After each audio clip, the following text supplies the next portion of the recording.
Subscribe to my channel and hit the bell icon so you never miss any video from my channel. خدا کیا چاہتا ہے اس ہدف تک پہنچنے کے لیے؟ صلوات بھیج دیں محمد والے محمد.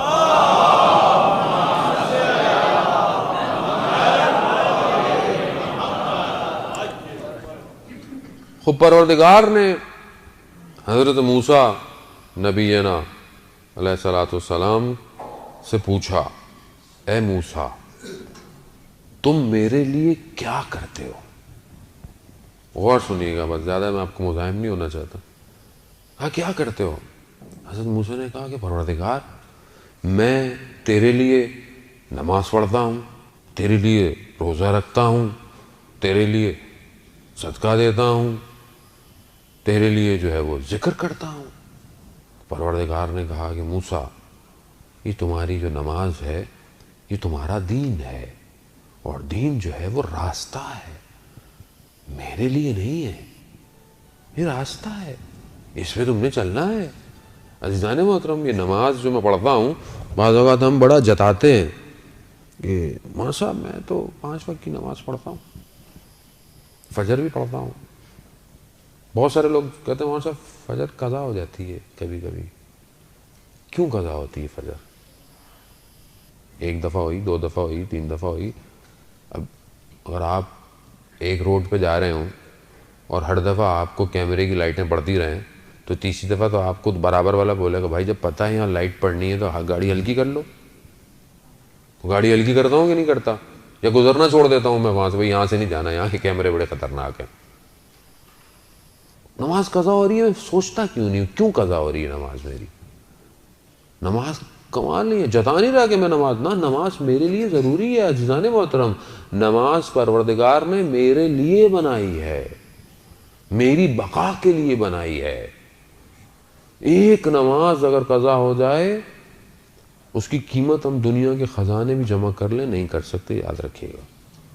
ایک شخص آیا، چھٹے امام جعفر صادق علیہ السلام،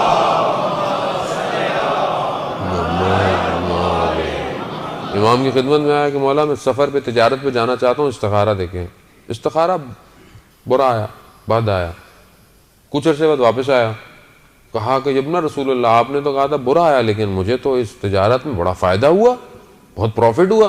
تو امام نے کہا کہ فلانے دن فلانے روز فلانی جگہ فجر کی نماز چھوٹ گئی تم سے؟ کہا ہاں. کہا سارے خزانے جمع کر لو، اس فجر کی نماز کی قیمت ادا نہیں کر سکتے. بعض اوقات ہمارا اٹھنا، ہمارا بیٹھنا، رات کی محفلیں فجر کی نماز کیا کرتی ہے؟ گئی. ساری رات بیٹھے میں باتیں کر رہے ہیں، ٹی وی دیکھ رہے ہیں، میچ دیکھ رہے ہیں، یہ کر رہے ہیں وہ کر رہے ہیں. فجر آئی تو تھوڑی دیر سو لیتے ہیں، گئی فجر. تو وہ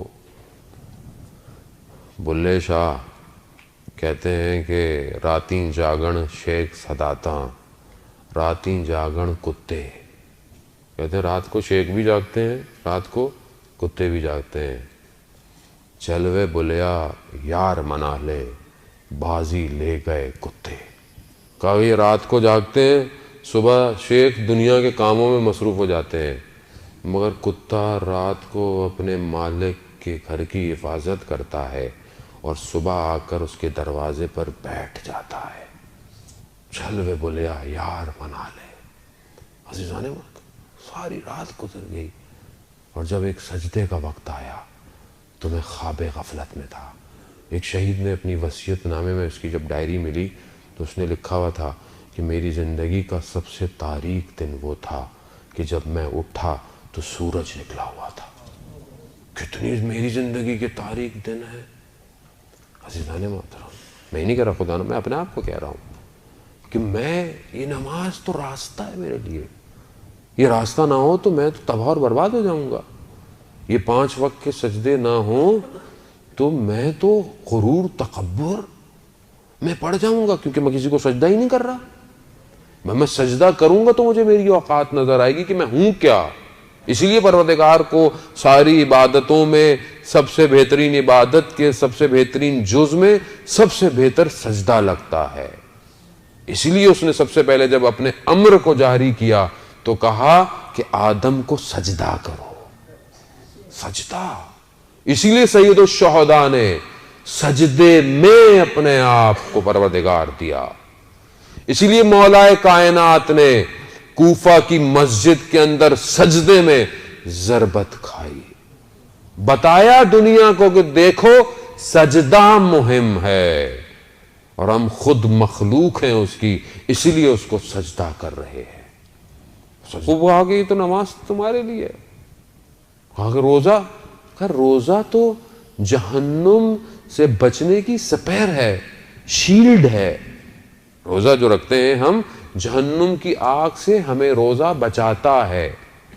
یہ جو آپ روزے رکھ رہے ہیں کہ انشاءاللہ مستحبات روزے بھی آپ کے لیے بہترین ہے اور واجبات تو ویسے بھی رکھنے ہوتے ہیں, بچوں کو عادت ڈالیں. نہیں ابھی تو چھوٹا ہے, ابھی تو چھوٹی ہے, 9 سال میں بالغ ہو جاتی ہے. عزیزان محترم 8 سال سے اس کو روزہ رکھانے کی عادت ڈال دیں. کل کو جب وہ بڑی ہوگی, اس کی قضائیں ہوں گی, اس کو سمجھ نہیں آئے گا تو قصور کس کا ہوگا؟ وہ تو روزے قیامت بولے گی میرے ماں باپ نے مجھے تعلیم نہیں دی روزہ رکھنے کی, میں تو رکھ سکتی تھی. نہیں ابھی تو چھوٹی ہے, یہ ہے وہ ہے, ابھی تو بچہ یوں ہے. نماز میں آیا تو بھگا دیتے ہیں بچوں کو ہم, سامنے سے سجدے کا لے کے بھاگ جاتا ہے, تو ایک آپ ہاتھ میں رکھ لیں جب بچہ بھاگ رہا ہے بار بار, اس کو پڑھنے دیں, محبت دیں, ماحول بنائیں, افطاری کا سحری کا, نہیں بھی رکھتا اٹھائیں, اسے پتا ہو کہ یہ کیا ہے. ہمیں ایسے ہی رکھوائیں روزے عزیزان, مگر آپ لوگوں نے ایسے نہیں رکھے کہ سب گھر والے اٹھتے تھے, حتیٰ پڑوسی بھی اٹھتے تھے. ہمیں یاد ہے ہم چھوٹے ہوتے تھے, ہم پڑوسیوں کے گھر چلے جاتے تھے کیونکہ گھر میں ماحول بنایا ہوا ہوتا ہے افطار اور سحر کا. ماحول بنائے. کہا یہ تو موسیٰ جہنم کی آگ سے بچانے کے لیے, میرے لیے. کہا صدقہ, کہا صدقہ تو جو دیتا ہے دنیا میں وہ قیامت میں اس کے اوپر سایہ ہوگا, اس کے لیے. کہا ذکر, کہا ذکر نور, ذکر تو نور ہے جو اس جگہ پر کام آئے گا. عزیزان محترم یہ واقعہ میں پہلے بھی آپ کی خدمت میں شیخ عباس قمی کا بیان کر چکا ہوں. پچھلے دن ہم نے استاد سے تھوڑا سا اس میں کچھ تبدیلی کے ساتھ سنا. کہتے ہیں کہ 2 قزوین کے طالب علم تھے, مشہد مقدس میں پڑھتے تھے.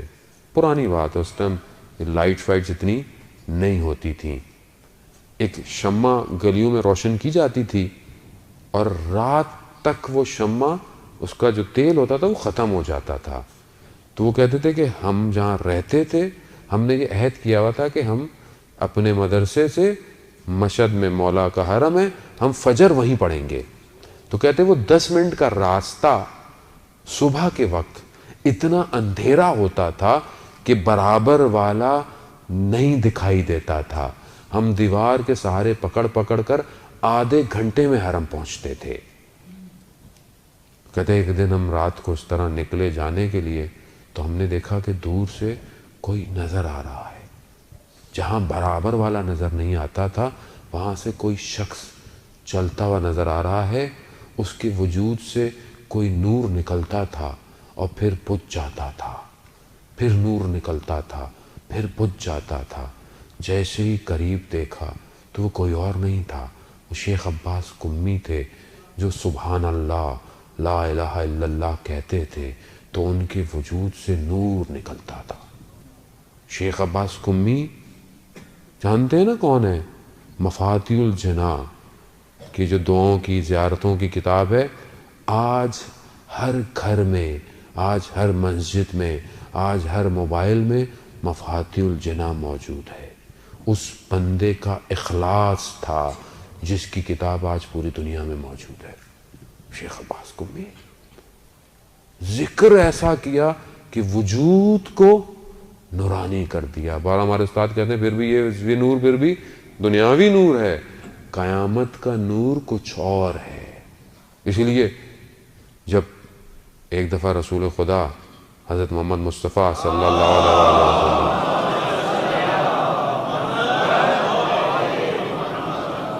جب اپنی بیٹی کے گھر آئے تو دیکھا بیٹی بڑی پریشان ہے. حضرت سیدہ پریشان ہے. کہا بیٹی کیوں پریشان ہو؟ کہا بابا مجھے قیامت کے منظر نے پریشان کیا ہوا ہے کہ جب سب عریاں ہوں گے, لباس نہیں ہوں گے. اسے میں روایت میں ہے کہ حضرت جبرائیل آئے اور کہا رسول خدا کو کہ فاطمہ سے کہیے کہ کہ ہم ان کے چاہنے والوں کو نور کے حلیوں کے اندر وجود دیں گے، جس نور میں وہ قیامت میں راستوں کو طے کریں گے۔ عزیزان محترم، یہ ہمارا کمال نہیں ہے، یہ اس در کا کمال ہے کہ بی بی کی ناراضگی کو پروردگار بھی نہیں برداشت کر رہا۔ نہ جانے اس وقت امت نے کیسے ناراض کر دیا بی بی کو۔ اللہ اکبر۔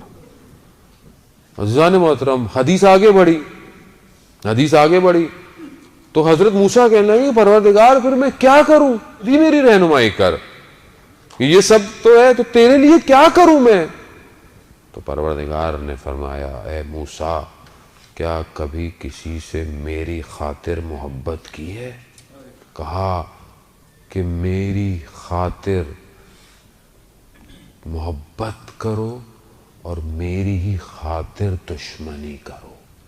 مقصد پروردگار ہے، یعنی اگر کسی سے محبت کر رہے ہیں تو کیوں کر رہے ہیں؟ پروردگار تیری خاطر۔ مولا متقیان نے اپنے 2 فرزندوں کو کہا کہ بیٹا میں تم دونوں سے بہت محبت کرتا ہوں۔ کہا بابا آپ ہم سے محبت، خدا سے محبت؟ کہا نہیں بیٹا، اسی محبت کے طول میں تمہاری محبتیں ہیں، اسی محبت کی خاطر تمہاری محبتیں ہیں۔ آپ اپنی اولاد سے محبت کرتے ہیں، کیوں؟ پروردگار تیری خاطر۔ میری بہنیں، میری مائیں اگر گھر میں کام کر رہی ہیں، اپنے شوہر کا، اپنے ماں باپ کی خدمت کر رہی ہیں، کس لیے؟ کہیں پروردگار تیری خاطر کر رہی ہوں۔ تو دیکھیں ہر چیز اس رب کی خاطر جب ہونا شروع ہو جائے گی تو زندگی خود بخود باہدف ہو جائے گی۔ یہ ہے مانوی ہجرت کہ سب کچھ تیرے لیے ہے، کسی کے لیے نہیں۔